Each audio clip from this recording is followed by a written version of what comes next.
The crispiest, spiciest snack you've never tried is hiding in your kitchen right now. We're gonna turn this into this. My sister gifted me this bag of Serrano Chiles in Mexico. This is a universal sign of, hey, I washed this for you, which I love. We're gonna make this into an amazing chicharrón snack. You can put on guacamole, tacos, whatever you really want. It's gonna be delicious. What we're gonna do is we're gonna take the stems off.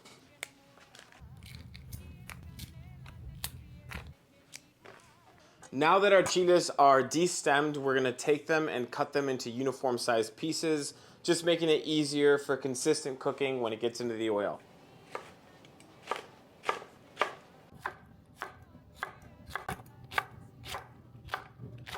Rule number one with working with chiles, make sure you're not touching your eyes or your wiener or anybody else's wiener.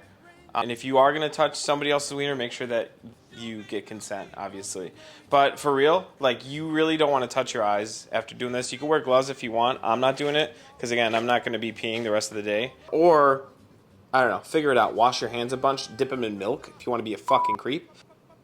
Actually, dipping them in milk doesn't sound too bad. I might do that after this. But anyway, you want to make sure you're cutting these into uniform pieces like that because we're going to be frying these and you want them to cook around the same time. Chiles are cut. Let's get them into the bowl that we're going to start flavoring our oil for our cook. This is the rest of the ingredients you're going to need for this recipe. Super, super easy. So we have Serrano chiles, peanut oil, garlic, thyme, salt. So I have some leftover herbs. In this case, we're using thyme. This is from Thanksgiving, probably. I don't know when it's from. It's in the fridge. I'm gonna use it. So all I'm gonna do is take some peanut oil. You can use any kind of neutral oil you want, but I'm gonna use this because this was, again, what I had. So I'm gonna do peanut oil, a little bit of garlic and thyme inside the oil. We're gonna bring that up to 350 degrees, remove it, and then we're gonna throw our chiles in there and fry them until they're crispy and crunchy. All right, I got some peanut oil here. I think this is enough.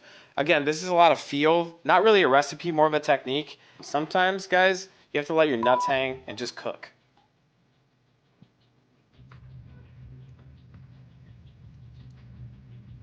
We're gonna add some garlic, some thyme.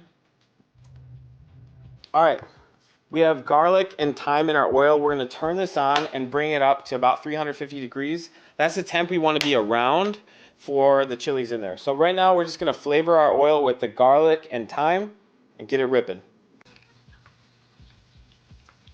This is something I like to use when I'm doing like a chili oil or any kind of thing. It's just a thermometer. And put this in the oil. You're looking for around 350 degrees. If it's a little bit lower or higher, it doesn't really matter. You just want to be in the range. Right now we're around 315. Our garlic is getting golden brown. Our thyme is smelling delicious. And we're really, really close to adding these into the oil. I'll probably take out the stuff in there just because I don't want to fish them out later. So right now we're just flavoring the oil. We're at temp here. It's around 350 degrees. I'm going to take all of this out and get it on a paper towel. And then we'll add our chiles into it. So I fished out my thyme and my garlic. I don't like throwing stuff out. This garlic is perfectly cooked and tender. You can see it here. I'm going to squish it. You can spread this on bread. You can rub this on a tortilla. You can make a salsa with this. You can do a lot of different things with it. I just like doing it to flavor the oil because I like building different flavors. But yeah, don't throw that out. It's delicious. Our oil's flavored. It's up to temperature. Serranos are going in to make the perfect chicharrón de serrano.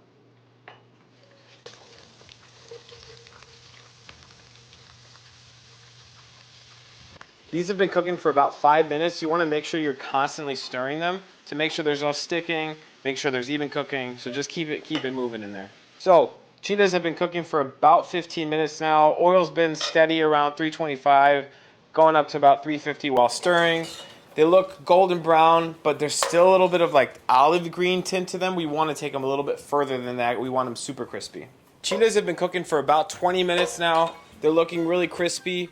Feel them, smell them. They smell like they're done. I don't want to go much further than this because, again, you want something that's really delicious, really savory, not anything too bitter. Because I don't want these overcooking, I'm going to take them out, drain them a little bit, then pop them onto a tray lined with paper towels to drain them out.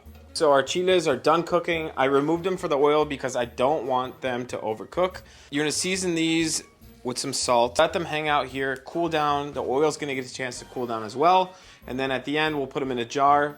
Oil goes back in, and your chicharrón de serrano is ready. There's not really a recipe for this because everyone's stove is different. Everyone cooks a little bit differently. The thermometer is a nice little trick to get you the perfect cook on them. But again, use your senses. Common sense is the most important sense in the kitchen. If it smells like it's burning, it's probably fucking burning. Move it off the stove. Check this out though. This is the sound and look that we want. I'm gonna give you a little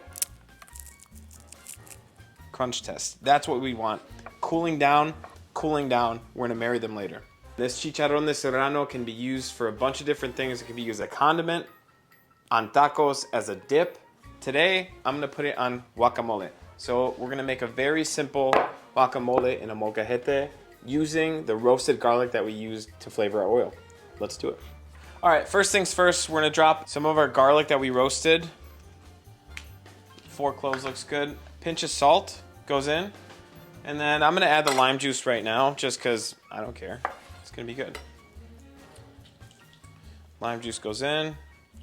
Not the whole lime, that looks good. We're gonna start with half. And then I'm gonna start cutting some red onion. Forgot about cilantro. I'm gonna take this and just chiffonade it. Fancy way of stripping it up. Obviously, it wouldn't be guacamole without avocado, so I'm gonna take this. Again, when you're doing avocado, I've seen articles about people in England hacking their hands off. Please do not hack your hands off. I like starting mine at the top here and just rolling it backwards towards the heel of my knife. Take it out. Usually the pit ends up on the left side for me. That's just me. And then you're gonna take this. You don't wanna whack it. You just want a little... This sounded good. Oh, there it is. Pop that out.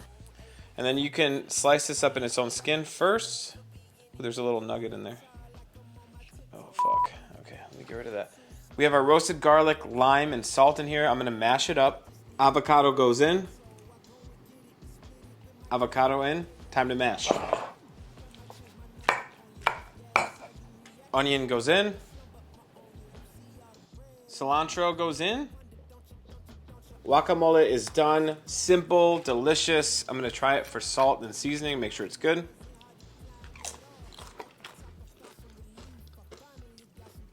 It's missing something.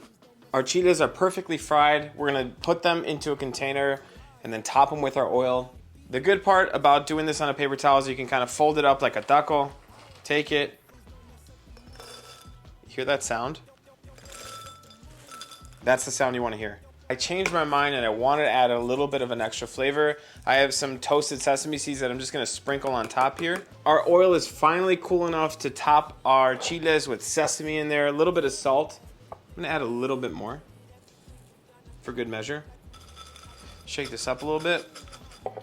Oil goes on top and your chicharrón de serrano is ready to eat. This is the ideal way to taste it for me, is on a chip with some guacamole. Right on top. Might be too much, but I like to live dangerously, so that's our bite.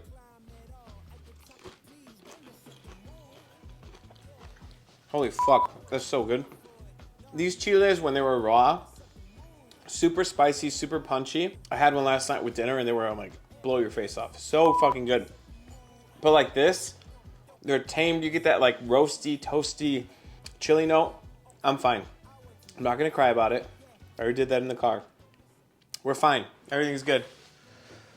Everything's fine. That's it for Chicharrón de Serrano. If you have any other Mexican condiments you'd like to see on the channel, drop them down below in the comments. Make sure to like and subscribe to the channel because I will be putting out an incredible amount of content in 2025 and I want to make sure that you guys feel like you're a part of this. Until then, stay cooking, stay curious. Peace.